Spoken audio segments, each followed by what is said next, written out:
Sisterhood of the rose shipwreck అనే chapter అందరూ కూడా వాళ్ళ వాళ్ళ ఇళ్లకు షిప్లో బయలుదేరుతారు.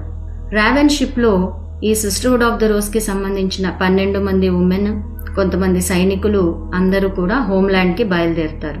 ఆ తర్వాత రోజు సముద్రంలో భయంకరమైన తుఫాన్ మొదలవుతుంది. అందుకని షిప్ ని ఐలాండ్ ఆఫ్ రోజెస్ వైపు తిప్పుతాడు కెప్టెన్. అలల తాకిడికి షిప్ యొక్క 4 డెక్ అంతా కూడా పాడైపోతుంది. జేన్, ఎలనోర్ వాళ్ళందరూ కూడా మెడిటేషన్ చేస్తూ డివైన్ గాడెస్ ని, క్రైస్ట్ ని రక్షించమని అడుగుతారు. ఆ షిప్ ఒడ్డున ఉన్న రాళ్లకు కొట్టుకొని ముక్కలైపోతూ ఉంటుంది. 12 మంది మహిళలు కూడా అలాగే వాళ్ళ ఎలిజబెత్ కూతురైన నినన్న మాత్రమే ఒడ్డుకి కొట్టుకొని వస్తారు. మిగతా వాళ్ళందరూ కూడా కెప్టెన్, ఎలెనోర్ భర్త హగ్, కొంతమంది సైనికులు అందరూ కూడా చనిపోతారు.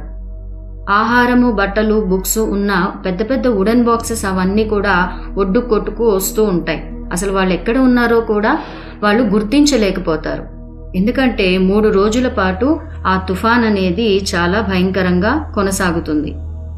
ఇంకా వాళ్ళు ఏం చెయ్యలేక అందరూ కూర్చొని మెడిటేషన్లో వాళ్ళ యొక్క పరిస్థితి గురించి వాళ్ళ ఫ్రెండ్స్కి, అంటే ఎవరైతే టెలిపతిక్గా మెసేజెస్ని రిసీవ్ చేసుకోగలరో వాళ్ళందరికీ కూడా వీళ్ళు వాళ్ళ యొక్క సహాయం కోసమని అర్థిస్తూ అడుగుతూ ఉంటారన్నమాట. ఎలిజబెత్ తనకివ్వబడిన స్క్రోల్ని భద్రంగా ఒక వాటర్ ప్రూఫ్ మెటీరియల్లో పెట్టి తన శరీరానికి కట్టుకుంటుంది. 4వ రోజు పొద్దున కొంతమంది వీళ్ళని పిలుస్తున్నట్టు గుట్టపై నుండి కొన్ని అరుపులు వినిపిస్తాయి. ఎవరా అని చూస్తే ఇసెడోరా, ఆమె భర్త నికోలస్ వీళ్ళున్న చోటికి వస్తారు. మరి వీళ్ళకి ఎలా తెలుసు ఇసెడోరా వాళ్ళకి వీళ్ళు ఇక్కడ ఉన్నారని అంటే, ముందు రోజు రాత్రి ఇసెడోరాకి కలలో షకీనా కనిపిస్తుంది. కొంతమంది ఉమెన్ సముద్రపు ఒడ్డున ఉన్నారని షెల్టర్లో, వాళ్లల్లో జేన్, ఎలెనోర్ కూడా ఉన్నట్టు కనిపిస్తుందన్నమాట. అది చూసి ఇసడోరా వీళ్ళకి సహాయం చేయడానికి వెతుక్కుంటూ వస్తుంది. ఈ ఉమెన్ అందరినీ కూడా ఇసడోరా తన ఇంటికి, ఎస్టేట్కి తీసుకువెళ్తుంది. అరిస్టాటిల్ మరి షకీనా వీళ్ళ ఇసడోరా వాళ్ళ ఇంటికి వస్తారు. ఈ 12 మంది ఉమెన్ కూడా ఎంతో హ్యాపీగా ఫీల్ అవుతారు. అప్పుడు అరిస్టాటిల్ నికోలస్ని ఒక సహాయం అడుగుతాడు. 12 మంది ఉమెన్ ఉండడానికి, వీళ్ళ యొక్క ఆధ్యాత్మిక సాధనలు చేసుకుంటూ అభివృద్ధి చెందుతూ ఉండడానికి ఒక ఆశ్రమం లాంటిది కట్టించాలి, అందుకోసం స్థలాన్ని చూడమని అడుగుతాడు. ఆ ఆశ్రమాన్ని వీళ్ళు ప్రైరీ అంటారు. ఎందుకు అంటే 12 సంవత్సరాల పాటు నిద్రాణంగా ఉన్న సిస్టర్హుడ్ ఆఫ్ ద రోజ్ని పునఃస్థాపించాలి. ఆ సిస్టర్హుడ్ ఆఫ్ ద రోజ్కి జేన్ని హెడ్గా నియమిస్తూ దాన్ని స్థాపించాలి కాబట్టి ఒక ఆశ్రమాన్ని కట్టమని అడుగుతాడు. ఈ ఐలాండ్ ఆఫ్ రోజెస్లో ఉండాలనేది వీళ్ళ డెస్టినీ. వీళ్ళంతటి వీళ్ళు మరి ఫ్రీ విల్తో ఇక్కడికి రాలేదు. వాళ్ళందరూ కూడా వాళ్ళ హోమ్ల్యాండ్కి వెళ్ళిపోయి నార్మల్ లైఫ్ గడుపుదామని అనుకుంటారు. కొన్ని భయంకరమైన పరిణామాలు జరిగి వీళ్ళు రోడ్స్కి తీసుకురాబడతారు. ఈ అరిస్టాటిల్ మాటలు విన్నాక జేన్కి ఇదంతా నిజమే అని అనిపిస్తుంది. ఎందుకంటే అంతకు ముందు ఈ రోడ్స్లో తాము ఒక బిల్డింగ్లో ఉండి ఇక్కడ సాధనలు చేస్తున్నట్టు కొన్ని విజన్స్ అనేవి జేన్కి, ఎలిజబెత్కి వస్తాయి. ఆ విజన్స్ ప్రకారం, ఇంట్యూషన్ ప్రకారం నడుచుకోకుండా రోడ్స్కి రాకుండా మరి వీళ్ళు వాళ్ళ ఇంటికి వెళ్ళాలనుకున్నారు కదా. అరిస్టాటిల్ అప్పుడు చెప్తాడు ఆమెకి, ఈ ఎన్లైటన్మెంట్ జర్నీలో ఎన్నో విషయాలను వదిలివేయాల్సి వస్తుంది. ఈ ప్రైయరీకి ఒక ప్లాన్ని గీసి నికోలస్కి ఇస్తాడు. అలాగే దాంతోపాటు బంగారాన్ని కూడా ఇచ్చి బిల్డింగ్ కన్స్ట్రక్షన్కి ఉపయోగించమని చెప్తాడు. షకీనా ఈ ఉమెన్ అందరికీ మీరు జీవితాంతం రోడ్స్లోనే ఉంటామని చెప్పి మీ ఫ్యామిలీస్కి తెలియచేయండి అని చెప్తుంది. ఇది మీరు హృదయపూర్వకంగా చేయాలి. ఈ ఎస్ఓటిఆర్లో అంటే సిస్టర్హుడ్ ఆఫ్ ద రోజ్లో పనిచేయాలి అంటే డీప్ కమిట్మెంట్ అనేది ప్రతి లెవెల్లోనూ ఉండాలి. కమిట్మెంట్ బలపడిందా లేదా అని తెలుసుకోవడానికి మీకు కొన్ని పరీక్షల్ని చేస్తూ ఉంటారు అని కూడా చెప్తుంది. అసలు వాళ్ళు తమ ఇళ్లను విడిచి ఎందుకు ఇంత దూరం ప్రయాణించి వచ్చాము అనేది వాళ్ళకి ఇప్పుడు అర్థమవుతుంది. ఎందుకంటే ఈ సిస్టర్హుడ్ ఆఫ్ ద రోజ్కి పని చేయడానికి. ఇక ఈ ఐలాండ్ ఆఫ్ రోడ్స్లో ఉండాలి అని నిర్ణయించుకున్నారు కాబట్టి షకీనా వీళ్ళకి రోజ్ గురించి, సిస్టర్హుడ్ ఆఫ్ ద రోజ్ గురించి కొన్ని విషయాలు చెప్తుంది. ఈ రోజ్ అనేది డివైన్ ఫెమినైన్కి సింబల్. ఇది మదర్ మేరీకి, ఈజిప్ట్ క్వీన్ అయిన ఐసిస్కి, గాడెస్ ఆఫ్ లవ్ అయిన వీనస్కి, మేరీ మెగ్డలీన్కి చిహ్నంగా వీళ్ళు చెప్తారు. అయితే సిస్టర్హుడ్ ఆఫ్ ద రోజ్ అనేది ఫిజికల్ లవ్కి సంబంధించింది కాదు, అంటే భౌతికమైన ప్రేమకు సంబంధించింది కాదు. ఇది రోజ్ ఆఫ్ ద వరల్డ్ అని పిలిచే రోజాముండి అనే టైప్ ఆఫ్ ఫ్లవర్ అన్నమాట. ఇది హార్ట్ ఆఫ్ క్రియేషన్. సృష్టి ఎక్కడి నుంచి అయితే ఉద్భవించిందో హృదయం అంటాం కదా, అది ఆ ప్లేస్ని ఈ రోజ్గా వీళ్ళు చూపిస్తారు. ఇది విశ్వంలో అన్నింటినీ కూడా దహించే శక్తి, అంటే ఫైర్ ఎనర్జీ. గాడ్ యొక్క డివైన్ ఫెమినైన్ ఆస్పెక్ట్, అంటే భగవంతుని యొక్క దైవిక స్త్రీతత్వ అంశ ఇప్పుడు ప్రపంచానికి చాలా అవసరం. ఇది మానవ జాతికి సోల్ లవ్ని, అంటే దైవిక ప్రేమని అందిస్తుంది, కామం కాదన్నమాట. ప్రతి ఒక్క సోల్ని స్వచ్ఛంగా, పవిత్రంగా, పరిపూర్ణంగా తయారు చేస్తుంది. ప్రతి ఒక్కరూ కూడా ఆమెలోని ఆ డివైన్ ఫెమినైన్ ఆస్పెక్ట్లోని ఆనందం నుంచే పుడతారు. ఆమెలో మళ్ళీ వాళ్ళు చేరిన తర్వాతే అందరూ కూడా పరిపూర్ణతని సాధిస్తారు. అంటే ఆ డివైన్ ఫెమినైన్ ఆస్పెక్ట్ ఎవరిలో అయితే పరిపూర్ణంగా ఉంటుందో వాళ్ళు మట్టుకే పరిపూర్ణతని సాధిస్తారన్నమాట. ఇది ప్రకృతి యొక్క శక్తికి, స్త్రీతత్వానికి, భూమాతకి చిహ్నంగా వాళ్ళు చూస్తారు. మానవుల్ని పెంచి పోషించే తల్లిగా ఈ రోజుని భావిస్తారు. దీనికి గుర్తుగా మీరు ప్రైరీ కట్టిన తర్వాత రోజాముండి ఫెస్టివల్ని ఇక్కడ సెలబ్రేట్ చేసుకుంటారు అని, అలాగే దాని యొక్క ఇన్నర్ మీనింగ్ని తెలుసుకుంటూ మెడిటేషన్స్ చేస్తారు అని షకీనా వీళ్ళకి చెప్తుంది. ఎవరైతే ఎస్ఓటిఆర్ మెంబర్స్ అవ్వడానికి నిర్ణయింపబడ్డారో వాళ్ళు ప్లైడియస్ గ్రహంలో చాలా కాలం ప్రిపేర్ చేయబడతారు. అంటే అక్కడ వాళ్ళకి ట్రైనింగ్ అనేది ఇవ్వబడుతుంది. మీరందరూ కూడా యూనివర్స్లోని సుదూర ప్రాంతాల నుండి ఆర్కేంజిల్ ఏరియల్ చేత పిలవబడ్డారు. ప్లానెట్ వీనస్ ద్వారా భూమి మీదికి వచ్చారు అని చెప్తుంది. ఎందుకంటే ప్లానెట్ వీనస్ అనేది భూమి యొక్క అభివృద్ధిని ఎప్పుడూ పరిశీలిస్తూ ఉంటుంది. ఈ లోయర్ మైండ్ యొక్క అవగాహనను దాటి హయ్యర్ మైండ్తో ఒక అద్భుతమైన ప్రయోగం అనేది చేస్తున్నారట. అందులో పాల్గొనడానికి వీళ్ళంతా స్వచ్ఛందంగా భూమి మీదికి వచ్చారు. ఇలా మీరు ప్రతి జన్మలోనూ ఈ ప్రస్తుత జన్మలో కూడా సిస్టర్హుడ్ ఆఫ్ ద రోజ్ కోసం పని చేస్తామని ప్రతిజ్ఞ తీసుకొని వచ్చారు. ఇలా ప్రతిజ్ఞ తీసుకున్న వాళ్ళల్లో ఇనీషియల్గా ఉన్న చాలా మంది ఏంటంటే దీనికోసం ప్రతి జన్మలోనూ పని చేశారు. కానీ ఎవరికైతే స్ట్రాంగ్ కమిట్మెంట్ లేదో వాళ్ళు మటుకు కొంతమంది వెళ్ళిపోయారు. ఇలా మీరు ఇండివిజువల్గా, గ్రూప్గా ఎన్నోసార్లు ఈ సిస్టర్హుడ్ ఆఫ్ ద రోజ్ కోసం పని చేశారు. కొన్ని వందల సంవత్సరాల క్రితం భూగ్రహం మీద ఇప్పుడు ఎనర్జీ షిఫ్టింగ్ ఎట్లయితే జరుగుతుందో ఒకప్పుడు అలాగే ఎనర్జీ షిఫ్టింగ్ జరిగింది. ఆ జరుగుతున్నప్పుడు వీళ్ళందరూ కూడా సేమ్ ఇదే వర్క్, ఈ ఎస్ఓటిఆర్ వర్కే వాళ్ళు అప్పుడు పనిచేసి సక్సెస్ఫుల్గా దాన్ని కంప్లీట్ చేశారు. కాబట్టి మళ్ళీ ఈ టైంలో ఈ పని చేయడానికి మీరు భూమి మీదికి వచ్చారు అని చెప్తుంది. ఈ రోజ్ అనేది ఏజ్ ఆఫ్ ద సింబల్. దీని యొక్క మీనింగ్ని లోతుగా అర్థం చేసుకుంటూ రోజ్ మెడిటేషన్ అనే మెడిటేషన్ని వీళ్ళకి చెప్తుంది. మనం మెడిటేషన్ చేసేటప్పుడు రోజ్ మెడిటేషన్ని దాన్ని ఎలా చూడాలి అంటే ఈ రోజ్ అనేది ప్రపంచానికి అలాగే కాస్మాస్ని కనెక్ట్ చేసే ఒక రూపంగా దీన్ని అర్థం చేసుకోవాలి. ఇది మనలోని అన్బ్యాలెన్స్డ్ ఎనర్జీస్ని బ్యాలెన్స్ చేస్తూ మనలో సమతుల్యతని తీసుకొస్తుంది. ఈ పవర్ఫుల్ మెడిటేషన్ ఎవరైతే చేస్తారో వాళ్ళ లైఫ్ అనేది హార్మోనియస్గా వెళ్తూ ఉంటుంది. ఎప్పుడైతే గ్రూప్గా ఇది మెడిటేషన్ చేస్తున్నప్పుడు దీని శక్తి అనేది రెట్టింపు అయ్యి ఎంతో దూరం దీని యొక్క శక్తి అనేది ప్రవహిస్తూ ఉంటుంది అని చెప్తుంది. ఇప్పుడు మీరు స్పిరిచువల్ లైఫ్ని గడుపుదామని అనుకుంటున్నారు కాబట్టి మీ నుంచి మీ యొక్క కుటుంబాన్ని, బాంధవ్యాలు అనే బంధాలు అన్నీ కూడా మీ నుంచి వాటిల్లో ఇన్ఫ్లుయెన్స్లో పడకుండా మిమ్మల్ని రిలీజ్ చేసేశారు. కాబట్టి ఇప్పుడు మీరు ఈ వర్క్ చేయడానికి రెడీగా ఉన్నారు. అందుకే మీరు రోడ్స్కి తీసుకురాబడ్డారు. ఇక్కడ ప్రయరీ కట్టి అక్కడ ఈ సిస్టర్హుడ్ ఆఫ్ ద రోజ్ని చేయాలనేది మీ లైఫ్ యొక్క డిజైన్ అని చెప్తుంది. అలాగే రోజ్ అనేది డీప్ పింక్ కలర్లో ఉంటుంది. ఆ రోజ్ యొక్క సెంటర్ ఏమో డార్క్ పింక్ కలర్లో ఉంటూ ఆ పెటల్స్ అన్నీ కూడా లైట్ కలర్లో ఉంటాయి. ఈ సెంటర్ నుంచి స్పిరిచువల్ లవ్ కలర్ యొక్క వైబ్రేషన్స్ అన్నీ కూడా బయటికి వస్తూ ఉంటాయి. ఈ సమయంలో ప్లైడియస్ నుంచి భూమి మీదకి వస్తున్న ఒక సిల్వర్ కలర్ ఫ్రీక్వెన్సీని మీ ద్వారా, ఈ ప్రయరీ ద్వారా ఈ ప్రదేశం అంతా కూడా మీరు వ్యాపింపచేస్తారు. ఈ సటిల్ ఎనర్జీస్ అంటే ఈ సూక్ష్మమైన శక్తిని అనుభూతి చెందడానికి ఈ రోజ్ మెడిటేషన్ మీకు హెల్ప్ చేస్తుంది అంటుంది. అలాగే ఈ మెడిటేషన్ వల్ల మీ హృదయం అనేది, హార్ట్ చక్ర అనేది ఓపెన్ అయ్యి ప్రేమను పంచుతూ ఉంటుంది. అలాగే థ్రోట్ చక్ర ఓపెన్ అయ్యి మీ దగ్గరకు వచ్చిన వారికి బోధించడానికి సహాయపడుతుంది. అలాగే మీ యొక్క అన్ని ఎనర్జీ సెంటర్స్ కూడా పూర్తి సామర్థ్యంతో పనిచేస్తాయి అని చెప్తుంది. ఈ sisterhood of the rose order అనేది లార్డ్ ఆఫ్ ద వరల్డ్ అయిన మిల్కీ జెడక్ చేత నడిపించబడుతుంది. ఈయన్నే సనత్ కుమార అని కూడా అంటారు. ఈ ఆర్డర్ ఆఫ్ మిల్కీ జెడక్ మొనాడ్ చేత సృష్టించబడింది. హయ్యర్ బీయింగ్స్ కి జ్ఞానాన్ని అందించడానికి, ఆ జ్ఞానంతో ఈ విశ్వమంతా ఒక సమతుల్యతను తీసుకురావడానికి, ట్రయడ్స్ యొక్క లెవెల్స్ అన్ని లెవెల్స్ లో, అలాగే హయ్యర్ మైండ్ యొక్క అన్ని లెవెల్స్ లో కొన్ని ప్యాటర్న్స్ ని, యూనివర్సల్ ప్యాటర్న్ ని సృష్టిస్తూ అందులో బ్యాలెన్స్ తీసుకురావాలి, ఎలా తీసుకురావాలి అనే దాన్ని టీచ్ చేస్తారు. ఒక సేయింగ్ ఉంది కదా, యాజ్ అబోవ్ సో బిలో అని. అంటే హయ్యర్ లెవెల్స్ కనుక అస్తవ్యస్తంగా ఉంటే కింద కూడా అలాగే ఉంటుంది. కాబట్టి ఈ ప్యాటర్న్స్ ని ఎలా బ్యాలెన్స్ చేయాలి అనే టీచింగ్స్ అనేవి ఈ ఆర్డర్ చేత ఇవ్వబడతాయి.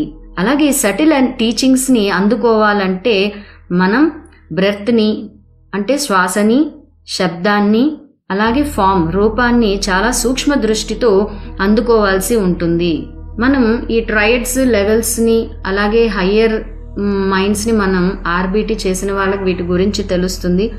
So buddhic level, monadic level ఇవన్నీ ఉంటాయి కదా, ఆ ప్యాటర్న్స్ ని, టీచింగ్స్ అన్నిటినీ కూడా ఈ లార్డ్ ఆఫ్ మిల్కీ జెడక్ ఆర్డర్ చేస్తుంది.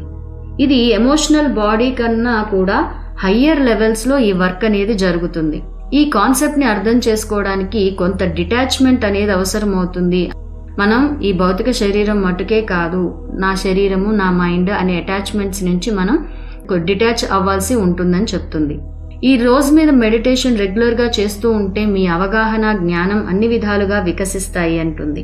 అరిస్టాటిల్ భూమి యొక్క సటిల్ ఎనర్జీస్ గురించి, ఖగోళ విజ్ఞానాన్ని గురించి వీళ్ళకి తెలియచేస్తాడు. పవర్ఫుల్ ప్రదేశాల మధ్య ఎలా ఎనర్జెటిక్ ఇంటరాక్షన్ అనేది ఉంటుంది అనే విషయాల గురించి కూడా చెప్తాడు.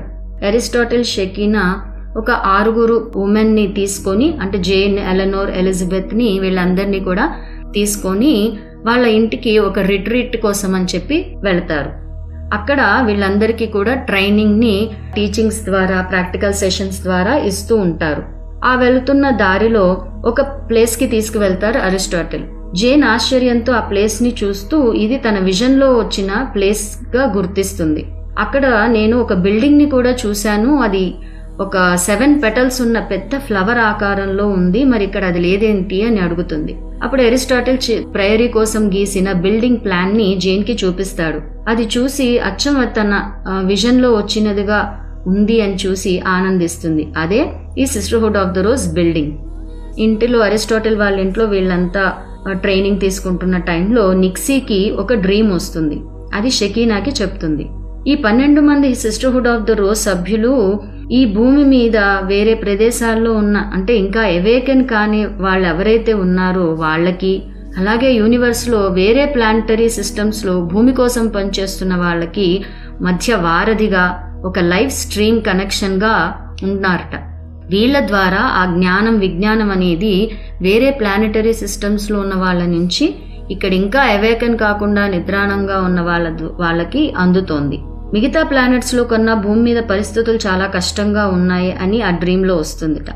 ఈ అప్లిఫ్టింగ్ ఎనర్జీస్ అనేది గ్రూప్ మీదకి వస్తూ అవి ముందుకు నడిపిస్తాయి ఆ ఎనర్జీస్ అని చెప్తుంది. అప్పుడు షెకీనా నవ్వుతూ ఉంటుంది. కొత్తగా ఏర్పడిన సిస్టర్హుడ్ ఆఫ్ ద రోజ్ కి, అలాగే పైనున్న ఆర్డర్ కి మధ్య నేను కూడా ఒక లింక్ గా ఉన్నాను. వాళ్ళ నుంచి విజ్ఞానాన్ని, హయ్యర్ వైబ్రేషన్స్ ని రిసీవ్ చేసుకుంటూ మీకు నేను అందిస్తున్నాను. అలాగే మీరు కూడా శక్తి సామర్థ్యాలు, మీ శక్తి సామర్థ్యాలు ఎప్పుడైతే పెంచుకుంటూ నాలాగా వస్తారో అప్పుడు నేను ఫ్రీ అయ్యి వేరే హయ్యర్ లెవెల్లో వర్క్ చేయడానికి వెళ్ళిపోయి కాంతి శరీరంగా మారిపోతాను అని షెకీనా చెప్తుంది. అప్పుడు నిక్సీ తన మనసులో అనుకుంటుంది, గోజోలోని హై ప్రీస్టెస్ కన్నా ఎంతో పవర్ఫుల్ గా ఈ షెకీనా ఉంది కదా అని అనుకుంటూ, ఇంకా భూమి మీద ఇటువంటి శక్తివంతమైన వాళ్ళు ఎంతమంది ఉన్నారో కదా అని ఆలోచిస్తుంది. అక్కడ ఉన్న ఈ 6 వీక్స్ కూడా వీళ్ళందరూ ఒక డిసిప్లిన్ ని ఫాలో అవుతూ, మెడిటేషన్స్ చేస్తూ, ఇన్నర్ వర్క్ చేసుకుంటూ వాళ్ళ జ్ఞానాన్ని పెంచుకుంటూ ఉంటారు. ఒకరోజు నిక్సీ, మారా, అన్నాబెలే గార్డెన్ లో వర్క్ చేస్తుంటూ ఉండగా సడన్ గా ఒక పెద్ద తుఫాన్ మొదలవుతుంది. వాళ్ళందరూ కూడా గాజేబోలో తలదాచుకొని ఉంటారు.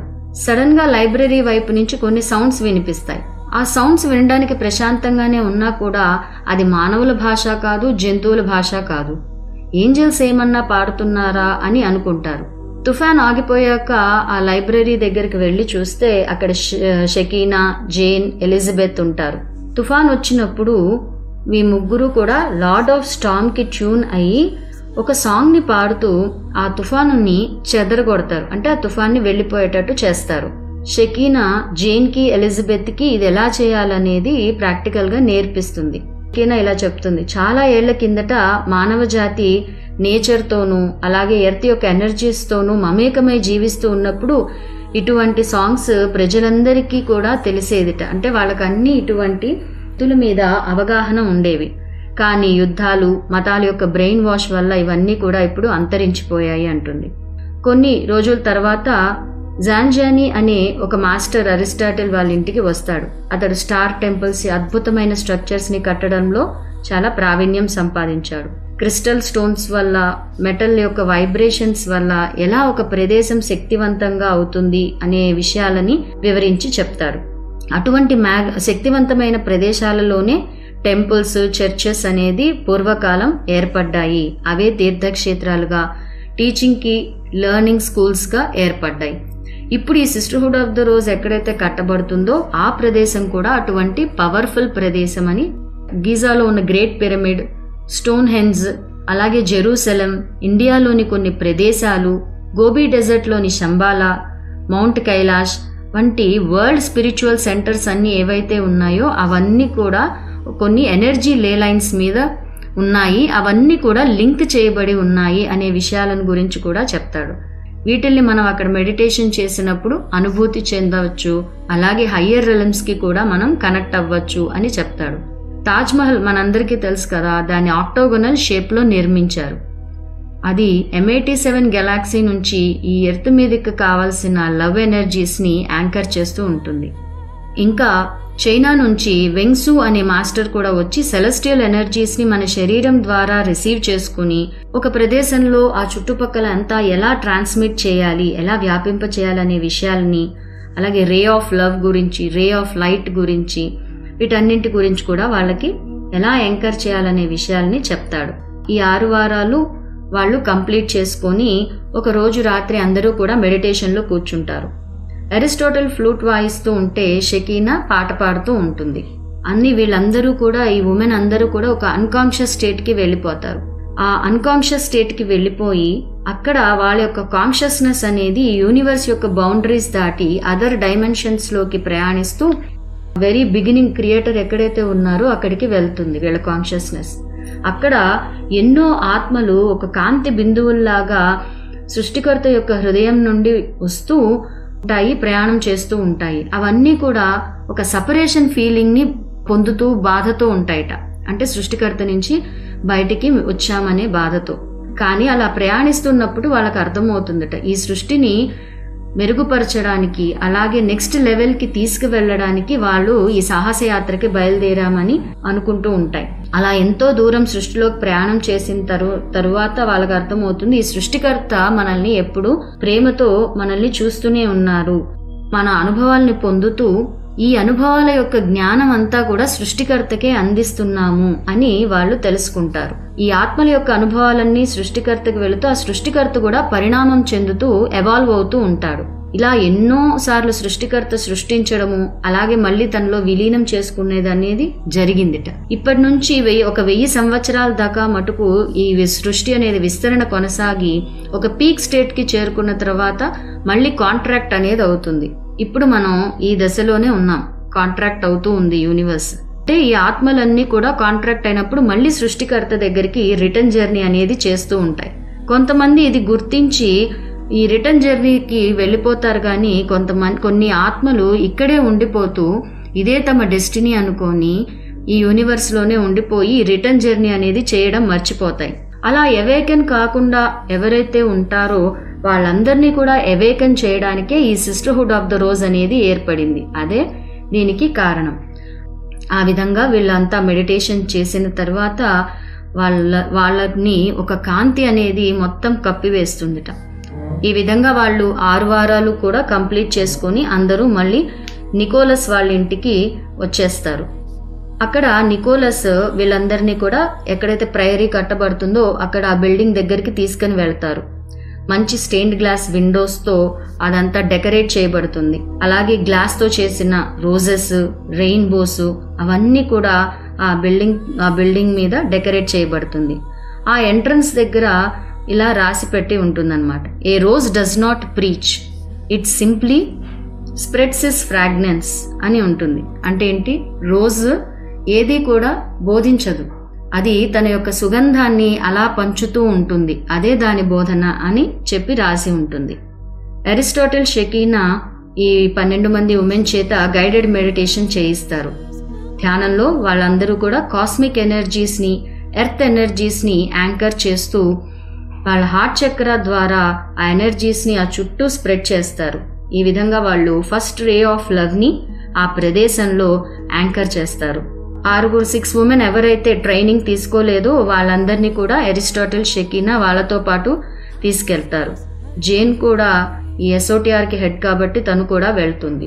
వాళ్ళ యొక్క ట్రైనింగ్ కూడా కంప్లీట్ అయిపోయిన తర్వాత అందరూ మళ్ళీ నికోలస్ వాళ్ళ ఇంటికి వస్తారు. అప్పటికి ఈ ప్రైరీ బిల్డింగ్ అంతా కూడా అయిపోయి రెడీగా ఉంటుంది. అందులో ఒక ప్రేయర్ హాల్ అంటే ప్రార్థనా స్థలము, ఈ 12 మంది ఉండడానికి రూమ్స్, కిచెన్ అన్నీ రెడీ అయి ఉంటాయి. ఈ జైన్ వాళ్ళు వాళ్ళ యొక్క లగేజ్ అంతా తీసుకొని ప్రైరీలోకి షిఫ్ట్ అయిపోతారు.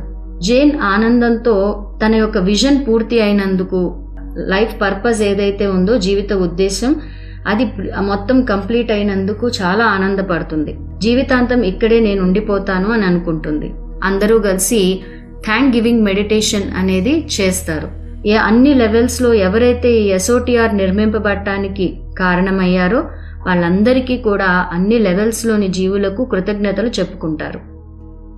ఆ రోజు వాళ్ళందరూ పడుకున్నాక ఆ రోజు రాత్రి అందరికీ ఒకే రకమైన కళ వస్తుంది. అదేంటంటే ఆ ప్రైరీలో ఒక లైట్ బీయింగ్ అనేది యాంకర్ అయి ఉంటుంది. ఆ లైట్ బీయింగ్ వీళ్ళందరినీ ఆ ప్రైరీలోకి ఆహ్వానిస్తూ వాళ్ళందరినీ అలా టచ్ చేయగానే వాళ్ళల్లో ఒక కాంతి విస్ఫోటనం అనేది కలుగుతుంది. ఇదే సేమ్ డ్రీమ్ని అందరూ కూడా తెల్లవారి చెప్పుకుంటూ ఉంటారు. మరి ఆ ప్రైరీ బీయింగ్ ఎవరు అనేది మనం నెక్స్ట్ చాప్టర్లో తెలుసుకుందాం. Thank you.